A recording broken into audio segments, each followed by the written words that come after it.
자, 문제 1번 같이 봅시다.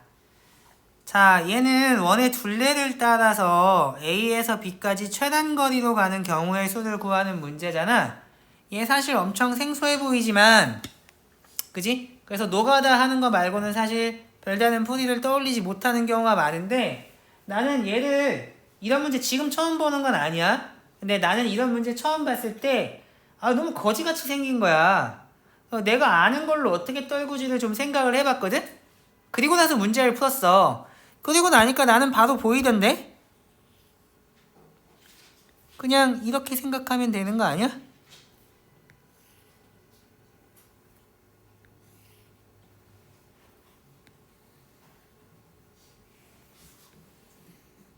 이렇게 생각한 다음에 얘를 45도 회전 이동한다고 생각하면 내가 보기에는 우리가 늘 풀던 문제하고 그렇게 많이 다르지는 않거든? 야, 니네 생각해봐. 니네 웬만하면 합의법칙, 고배법칙 할 때 있는 굉장히 기본적인 문제 중에 하나인데,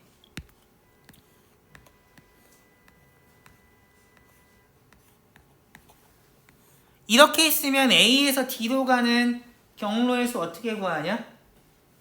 되돌아오거나 하지 않는 거. 같은 점을 두 번 지나지 않으면 A에서 B를 지나서 D로 가는 경우의 수가 2개고 C를 지나서 D로 가는 경우의 수가 사실 3 곱하기 2이기 때문에 이렇게 해서 구하는 거 아니야? 내가 보기에는 이거랑 격자점에서 최단 거리로 가는 문제랑 합쳐놓은 거밖에 안 되거든? 그러니까 얘는 합의법칙, 고배법칙을 써서 경우의 수를 어떻게 구해야 하면 이쪽으로 오는 건 다 한 가지밖에 없잖아. 왜? 얘에서 얘로 오는 건 뭐 따라오는 거밖에 없어? 이렇게 오는 거밖에 없잖아. 그러면 이쪽으로 오는 것도 다 하나밖에 없겠지. 그럼 잘 생각해봐. 일로 오는 방법의 수는 몇 개야? 방금 전에 그 그림을 생각해보면 여기에서 이렇게 가는 거 1 곱하기 2고 1 곱하기 2니까 사실 일로 오는 방법의 수는 4야. 그러면 일로 오는 방법의 수는 어떻게 돼? 이 점에서 이렇게 가는 게 2개고 이 점에서 일로 오는 거 4개잖아. 왜? 그러면 여기까지 오는 방법이 4개였으니까 여기서 일로 가는 거 하나는 고배법칙에 의해서 계산하면 여기 6대일 거잖아. 그러면 일로 오는 방법의 수는 2점 지나거나 2점 지나거나 밖에 없지. 그러면 6 곱하기 2지. 왜? 그러면 여기까지 6개, 여기까지 2개니까 6 곱하기 2일 거고 1 곱하기 1이니까 여기는 13 되지 않겠니? 마찬가지로 하면 여기도 이렇게 될 거 아니야. 대칭이니까. 그러면 일로 오는 경우의 수는 어떻게 돼? 여기 지나서 오거나 여기 지나서 오거나 둘 중에 하나잖아. 여기까지 오는 방법 6가지, 여기서 일로 1가지. 여기까지 6가지, 여기로 1가지니까 합의법칙, 고배법칙 쓰면 12가지 되지 않겠니? 그러면 일로 오는 건 여기 지나거나 여기 지나거나니까 13가지 더 곱하기 1가지. 12가지 곱하기 2가지니까 13 더하기 12 곱하기 2 이렇게 하면 여기 37, 여기도 37 되지 않겠어? 그럼 답은 74 되겠네.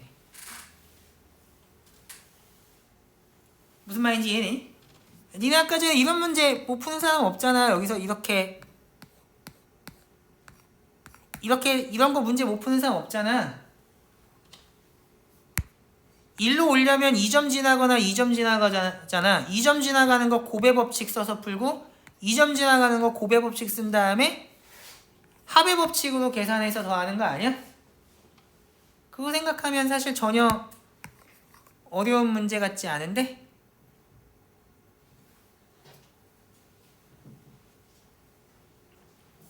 무슨 말인지 이해되니? 그 다음에 니네 내가 옛날에 설명해 준 적이 당연히 있지만 여기에서 1, 1, 1, 1, 1, 2, 3, 4, 3, 6, 10 이렇게 하는 거 뭐라 그랬어? 합의법칙, 고배법칙 쓰는 거라는 얘기 해줬지. 그러면 여기 생각할 때 둘 중에 하나 지나는 거고 여기가 1가지, 여기가 2가지니까 2가지, 1가지, 1가지, 1가지 이렇게 해서 3가지 되는 거라고. 이거 두 문제 합쳐놓으면 그냥 이 문제 되는 거잖아. 됐니? 자, 그 다음에 두 번째 방법을 생각을 해볼게. 니네 이런 걸 일일이 노가다를 해서 풀려고 하면 사실 나는 복잡해서 하기 싫거든. 근데 전에도 한번 말한 적이 있지만 어떤 면에서는 내가 수학을 단기간에 빨리 늘 수 있었던 이유 중에 하나 뭐냐면 나 귀찮은 걸 싫어해. 그래서 항상 간결하고 좋은 풀이를 찾기 위해서 고민을 되게 많이 했단 말이야, 평소에. 그 고민해본 게 되게 실력을 쌓는데 크게 많이 도움이 됐어. 아무 생각 없이 풀어서 답이 나왔다고 나는 넘어가거나 하지는 잘 않아. 내가 배운 것만 가지고 여러 가지로 풀고 내 마음에 드는 풀이를 몇 개는 찾아야 넘어가는 게 보통이거든. 그 과정에서 사실 실력이 많이 쌓인 거야. 얘는 보면 보일지 모르겠지만 여기에 대칭이라는 거 당연한 거 아니야? 맞지? 그리고 경우의 수를 셀 때 합의 법칙을 쓰려면 빠지는 거 없이 겹치는 거 없이 경우를 나눠야 되잖아. 나는 무슨 생각을 했냐면 A에서 B로 가기 위해서는 반드시 4점 중에 하나를 지나야 된다고 생각해. 저 4점을 모두 다 지나지 않고 가는 방법은 없어. 맞지? 그 얘기는 빠지는 경우가 없다는 얘기지. 4점 중에서 이런 2점을 동시에 지나는 최단 경로는 없어. 그 얘기 무슨 얘기야? 겹치는 거 없다는 얘기야. 예를 들면 내가 뭐 이렇게 생긴 거에서도 경우의 수 구하라고 하면 이 3점 중에 하나를 반드시 지나야 되는구나 와 같이 경우를 나눠서 풀 수도 있는 거라고. 무슨 얘기인지 이해되니? 또 어떻게도 나눌 수 있어? 이 2점 중에서 하나를 반드시 지나야 되는구나 이렇게 나눌 수도 있어. 마치 방금 전에 여기까지 오는 경우의 수가 어떻게 돼? 라고 물었을 때 2점 지나서 오는 거, 2점 지나서 오는 거 합의 법칙, 곱의 법칙 써서 구했을 때도 사실 분할해서 푼 거였거든. 무슨 얘기인지 이해되니? 그러면 여기는 대칭이니까 뭐 하면 돼? 여기 지나가는 경우, 여기 지나가는 경우의 수를 센 다음에 곱하기 2 하면 되잖아. 안 그래? 근데 니네 잘 보면 알겠지만 여기까지 오는 거랑 여기서 여기까지 오는 거랑도 대칭 아니야? 그러니까 여기서 여기까지 오는 거 하면 여기서 여기까지 가는 경우의 수 똑같으니까 제곱하면 된다고. 당연히 여기서 일로 가는 거나 여기서 일로 가는 거나 대칭인데 제곱하면 되는 거 아니야? 그러면 여기서 일로 가는 방법의 수는 뭐밖에 없어? 하나밖에 없잖아. 그러니까 1의 제곱이고 여기서 일로 가는 방법의 수는 어떻게 셀 거야? 이거는 노가다로 세도 사실 충분히 셀만한 거 아니야? 그러면 첫 번째 얘를 따라서 오면 경우가 어떻게 돼? 이렇게 와서 가는 거 2가지, 이렇게 와서 가는 거 3가지지. 근데 아까 전에 일로 가나 뭐 사실 대칭이 되면 사실 똑같을 건데 일로 오면 이쪽으로 2가지, 1가지. 잠깐만 기다려봐. 일로 왔을 때 위로 가면 2가지구나.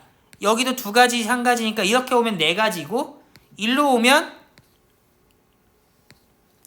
2가지, 1가지니까 2가지잖아. 그래서 경우의 수가 몇 가지가 될 거냐면 6가지가 될 거야.